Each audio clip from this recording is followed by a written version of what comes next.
Earlier this week, we got an interview with producer Satoru Takami and series director Ryota Nakamura. These guys are the ones that work on Dragon Ball Super behind the scenes. Now, this interview gives us incredible insight as to Toriyama's original script for the Tournament of Power and how it was changed and modified through Toei Animation via their recommendations and so forth. And we're going to talk about all the important factoids that we learned from this. There's some really interesting information in here, so we're going to go through that. But first, at the very end of this interview, we see something special. Dragon Ball Super series director Ryota Nakamura says, "Even after the story is over, please keep watching to the end and don't change the channel. There will be something special. At the end of Dragon Ball Super episode 131, we're going to get some sort of special event for Dragon Ball Super." Now, could it be the movie? That's a big possibility. Out of all the potential things that could happen right there for this special thing that they're going to show, more than likely it's going to be a teaser for the movie. Now, I think it's way too early for them to actually produce a trailer for the movie. I guess it's possible, but in my opinion, it's way too early. But what they could do, they probably have had enough time that they could just do a teaser shot, like a single scene or something like that, or a single image. Like, think back to the teasers for Ultra Instinct Omen that we kept seeing throughout the past months and everything before we actually got it. We could get something like that for the movie. We could also get a teaser or a trailer for some kind of special. The entire idea of Yamoshi, the original Super Saiyan God, a lot of people speculated that we could potentially get a special for that, and I think we could. We definitely could get some nice special, in the upcoming months while they're working on the movie. That's debatable though, because I know most of the artists are working on the movie, so whether or not they can put together like a 45-minute special is probably less likely than some teaser for the movie.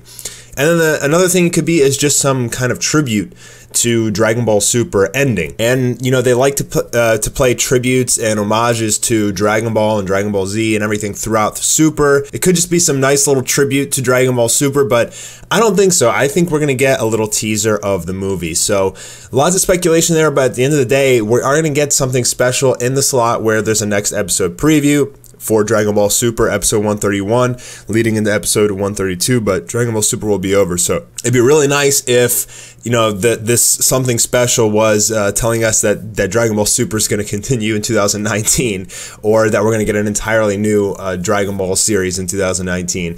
That would be like the best case scenario, but we'll have to find out on March 25th. Okay, so the first interesting factoid of information here is that Takami says that the original draft, Toriyama said he had a bullet point, and that bullet point was, for the Tournament of Power, 80 people fighting all in a jumble. If you guys don't know how this works, because Toriyama is not writing the manga, he's not drawing the manga either, what he's doing is he essentially just writes down some bullet points on like a piece of paper with probably some character sheets as well and designs. And then he gives it over to the series director and producer. And then they, with their staff, they come up with, what ideas can we take from this and kind of extend or create another idea out of Toriyama's idea.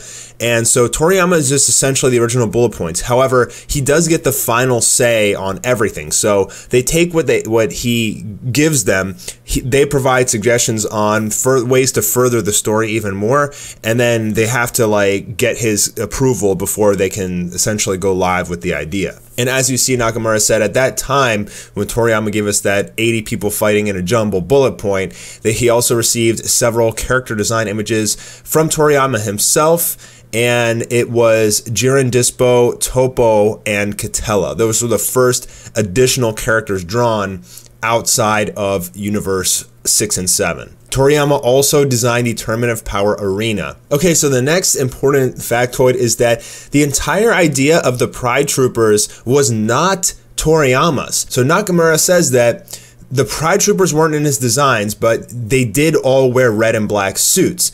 So Nakamura and Takami, they came together and with the writers, I'm guessing, also had a part of this and said, well, since they're all wearing the same kind of suit, let's like come up with this idea of the Pride Troopers, and all of these guys can be part of this squad that like fights crime in their universe. But that whole idea was not Toriyama's originally. Jiren's entire personality was not really Toriyama's. In fact, initially in Toriyama's additional bullet points, Jiren didn't speak at all.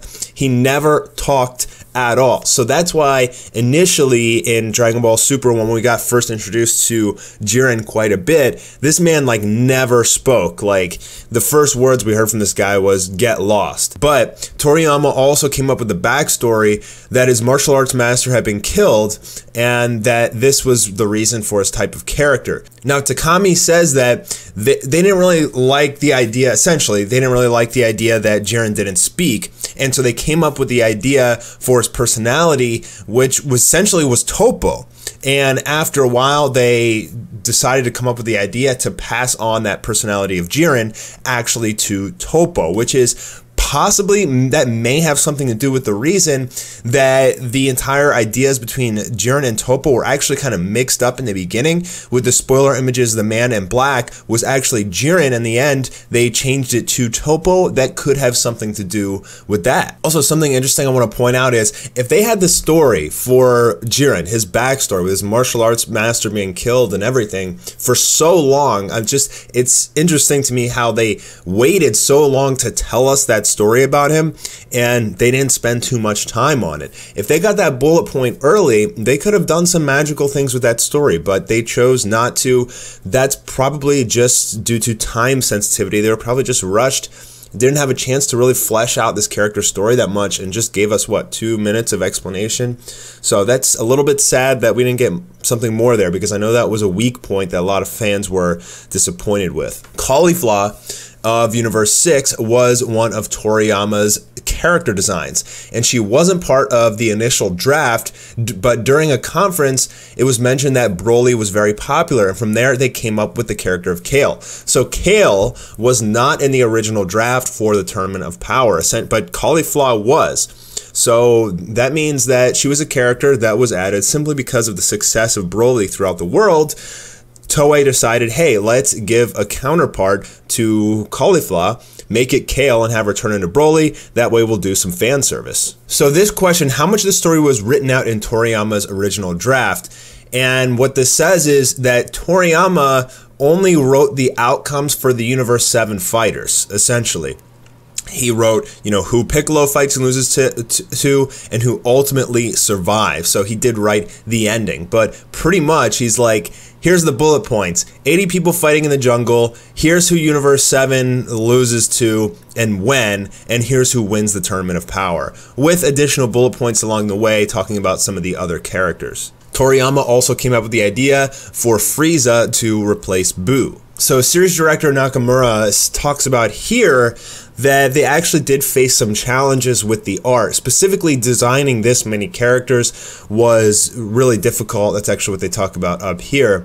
But going even further, he talks about how they made a lot of changes to try and increase the quality, especially of the stage. Now, one thing people never really talk about is like the landscape art and the moving backgrounds, like the moving skies that are kind of just like gooey and sift around in the Tournament of Power, which looks really cool. Nobody ever gives that credit, and here Nakamura is saying that essentially they put in a lot of extra work to try and make the set look the part for the Tournament of Power. And to be honest, I mean, I gotta admit, it looks really good. I don't know how they do the sky like that, but it's pretty dang cool. It's not static. It doesn't just tween from left to right. It kind of like is like a graphical effect that it's like constantly moving and changing in the background. The sky does.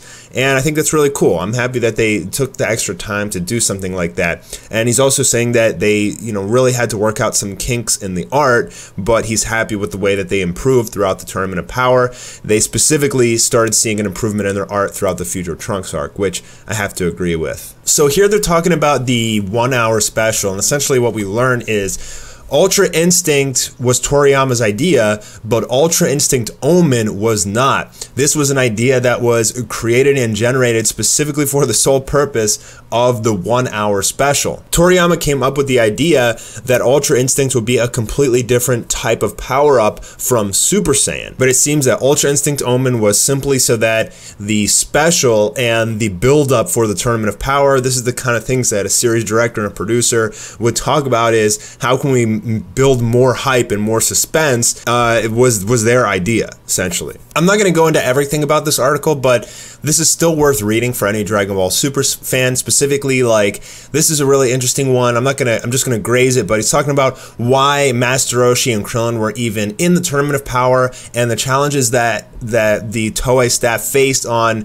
you know, it's a battle of power. And it's the Tournament of Power, so why are these weaklings coming? And it was essentially a challenge for them to figure out ways and episodes that, you know, they could really put these characters to good use, which they did, especially Master Roshi. That man put in some serious work. Frieza giving Goku Ki was not part of Toriyama's original draft. Here's a little bit of information about the ending heading into the climax. Ultra Instincts went into operation in episode 129, and this, I guess this article came out a little bit late, but it was only translated recently. But Nakamura says that, I'm sure everyone realizes this too, but in a situation like this, the story's not going to end with Goku simply firing a Kamehameha and finishing Jiren off like with the previous villains.